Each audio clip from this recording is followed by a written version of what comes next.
Welcome to the deep dive. Today we're diving into a really common health issue that, well, lots of people experience but maybe don't fully get, an enlarged prostate. Benign prostatic hyperplasia, BPH. Hmm. Think of this as your, let's say, quick but thorough guide. We want you to understand it and really what you can do about it. Exactly. It affects so many men as they get older. And our goal here is really to cut through all the noise and just Mm. give you clear, actionable stuff you can use. Yeah. We've pulled together info from, well, all over natural remedies, medical treatments, lifestyle, even mental and sexual health impacts. Right. So our mission today is pretty straightforward. Sift through all that, pull out the key nuggets. We want you to leave knowing how to manage an enlarged prostate and, live well with it. Let's do it. Okay, first big question people always seem to ask. Yeah. Can you actually reverse this thing naturally? Yeah, that's always top of mind. And the short answer is, well, not really reverse the actual enlargement with lifestyle alone. Right. But, and this is the good news, you can definitely manage the symptoms. And maybe even slow things down a bit with the right approach. That's encouraging. So where do we start? Diet usually comes up first. It does, and for good reason. Mhm. The sources we looked at consistently point towards eating lots of fruits, vegetables, getting those healthy fats. Like omega-3s from fish? Exactly, like omega-3s. They seem to help with inflammation generally, which is a plus. And what about supplements? You hear so much about saw palmetto and things like that. Oh yeah, they come up a lot. Saw palmetto, pychium, beta-sitosterol, stinging nettle. These are often mentioned for symptom relief. Do they work? Well, the research is ongoing, and experiences vary. But many men do report feeling better, having fewer urinary issues when taking them. It's something to discuss with a doctor for sure. Okay. Beyond diet and supplements, what about just moving more? Exercise. Super important. Regular activity improves circulation, right? And it can help knock down inflammation in the body. Doesn't have to be intense marathon running. No, not at all. Even moderate activity, getting out for a walk, swimming, it can make a real difference in how you feel day to day. Okay. And hydration. Seems simple, but I guess there's a catch with BPH. You got it. Staying hydrated is key, obviously, but when and how much you drink matters more here. Ah. Yeah, the advice is generally to maybe ease up on drinking lots of fluids, especially, say, in the couple of hours before bed. It helps cut down on those nighttime bathroom runs. That makes total sense. Are there things we should maybe avoid eating or drinking? Things that make it worse? Yeah, potentially. Things often called bladder irritants. Think caffeine, alcohol, sometimes spicy foods. For some guys, these can ramp up that feeling of urgency or needing to go more often. Okay. Now, this one might be a bit surprising. Yoga and meditation came up in our sources. How do they fit in? It's interesting, right? It's about that mind-body connection.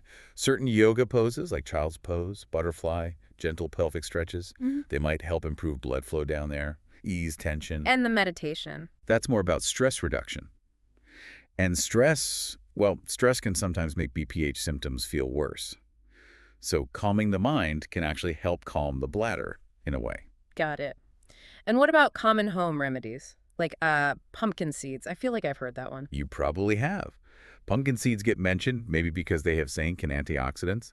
Tomatoes, too, for the lycopene. Lycopene, right. And green tea, known for being anti-inflammatory. Oh, and Kegel exercises. Can't forget those. We're strengthening the pelvic floor. Exactly. Super important for bladder control, not just for BPH, but generally. Weight loss seems linked to everything these days. Does it connect to prostate size, too? It does seem to. Being overweight can contribute to the prostate getting larger and can make symptoms worse. So losing some weight, if needed, can help reduce inflammation and might ease up those urinary issues. We mentioned alcohol as an irritant, but can we dig into that a bit more? Like, how does it really affect things? Sure. Alcohol is a diuretic. Basically means it makes your body produce more urine, which, especially in the evening, is just going to mean more trips to the bathroom overnight. Moderation is generally the key advice there. And smoking. Always bad news, I assume. Pretty much, yeah. Smoking fuels inflammation all over the body. And the sources suggest it can definitely make BPH symptoms worse. Quitting is, well, probably one of the best things you can do for your overall health, including prostate health. Okay, let's double click on diet for a sec. You mentioned some best foods. What makes them stand out for BPH? Right. So tomatoes, we mentioned lycopene. Some studies suggest it's protective. Fatty fish like salmon, packed with those anti-inflammatory omega-3s. Nuts and seeds for minerals like zinc and selenium. Important for prostate function? Yeah, seem to be. Then you have cruciferous veggies, broccoli, kale. They have compounds like sulforaphane that are being looked at. Berries are great for antioxidants. And green tea, again, for inflammation. It's about building this supportive dietary pattern. And just so people are really clear, what should they maybe cut back on or avoid? Well, like we said, spicy foods can irritate the bladder for some. Caffeine, it's a stimulant, makes you need to go more often. Right. Alcohol, the diuretic effect. Hmm. And some sources also point to processed meats and maybe even dairy as potential contributors to inflammation for some people. It's often about noticing how your body reacts. Okay.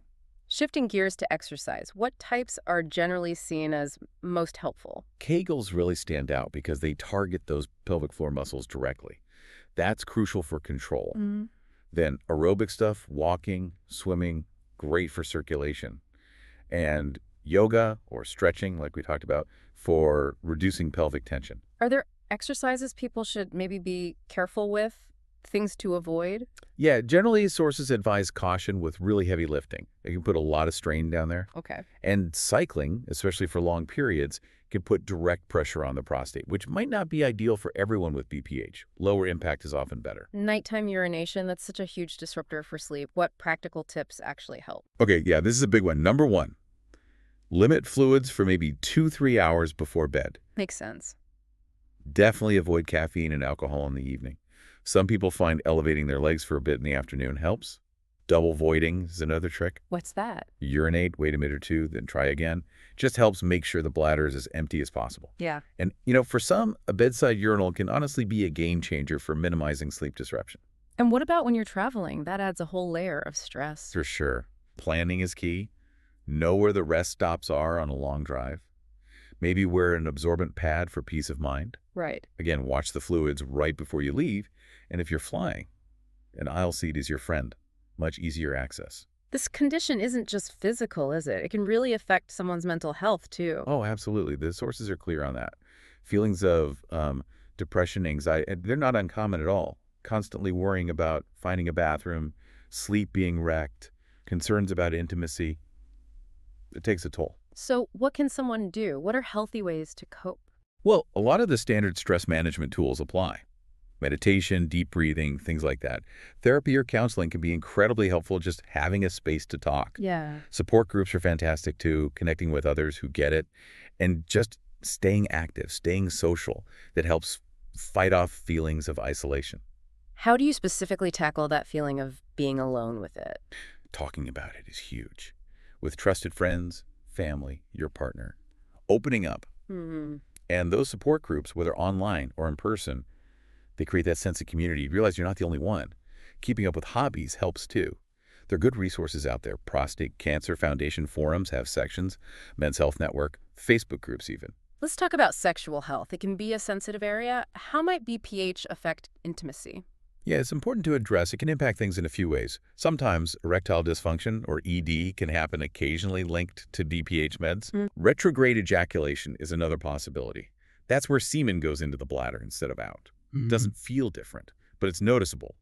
And some guys just find their libido is lower, maybe from discomfort or just the stress of it all. And what about fertility, if someone still wants to have kids? Generally, BPH itself doesn't stop you from being fertile.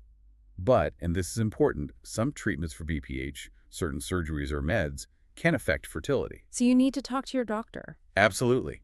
If having children is on your mind, you must discuss that with your urologist before starting treatment. What advice is there for actually maintaining a healthy sex life with these potential challenges? Communication is number one. Talking honestly with your partner. Exploring different positions might help find what's comfortable.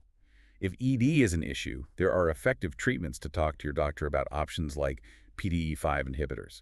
And remember, intimacy isn't just one thing. Focus on connection too. How do you even start that conversation with a partner? Make it not sound scary. Be upfront, but frame it factually.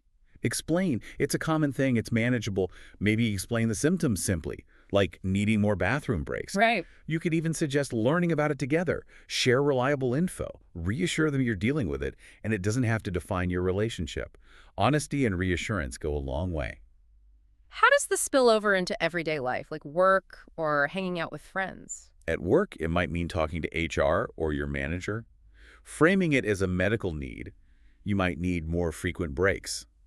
Sometimes simple accommodations, like being closer to a restroom, can be requested. And dealing with friends, maybe making jokes about the bathroom trip. Happens all the time. Sometimes you can just use humor back. A light comment often works. Sure. Or you can briefly explain, hey, it's a common medical thing called BPH. Educate them lightly. And, it's okay to set a boundary if jokes feel mean or persistent. Your health isn't really joke material. And dealing with feeling maybe embarrassed or stigma around it. Yeah, that can be tough. Trying to own it confidently helps. Having discreet supplies if you need them can boost confidence too. Mostly, focus on the people who are supportive. You'd be surprised how many others might be dealing with similar things quietly. Medically speaking, it's really important to clarify BPH isn't cancer, right? Crucial point. BPH is benign, non-cancerous. It does not turn into prostate cancer. But, and this is the catch, you can have both BPH and prostate cancer at the same time. Oh. Which is why regular checkups, PSA tests, seeing your doctor is so important for early detection of anything going on. If someone does end up needing surgery, what are the potential side effects they should know about? The most common one is retrograde ejaculation, like we mentioned. ED can be a risk, though less so with newer techniques. And sometimes temporary incontinence, trouble controlling urine, can happen right after surgery. That sounds daunting. It can. That's why a really thorough chat with a urologist is essential. Understand the specific procedure, the risks for you, the benefits. How do you manage the fear around surgery? It's a natural reaction. Totally normal. Talk through all your worries with your doctor. Ask every question you have. Get a second opinion if it helps you feel more confident. Yeah. And talking to other guys who had the surgery, maybe through a support group, can be incredibly reassuring, hearing firsthand experiences. Is there any role for physical therapy here? Yes, definitely. Pelvic floor physical therapy can be really beneficial. A therapist can teach specific exercises to strengthen those bladder control muscles. It can help with symptoms like urgency and frequency. Okay, so bringing this all together, what's the main takeaway for our listeners today? I think the biggest thing is that living a normal, active life with BPH is absolutely possible. It just takes a proactive approach. Right. It's a mix lifestyle adjustments like diet and exercise, managing stress, addressing sexual health openly, and, importantly, getting the right medical advice and treatment when you need it. And just to really hammer home that point, while all the natural stuff, the lifestyle changes, are great for managing symptoms, feeling better day to day, actually reversing the enlargement often does need medical help. So, catching it early, managing it proactively, that's key to stopping it from taking over your life. Couldn't agree more. Regular check-ins with your doctor or urologist are essential for getting that personalized plan that works best for you. So if you want more information, more resources on prostate health, including the article that informed a lot of our discussion today, plus others, please scan the QR code you see on your screen now. And maybe just think about which of these areas, diet, exercise, stress, communication, could make the biggest difference for you. Remember, even small, informed steps can really lead to significant improvements in how you feel.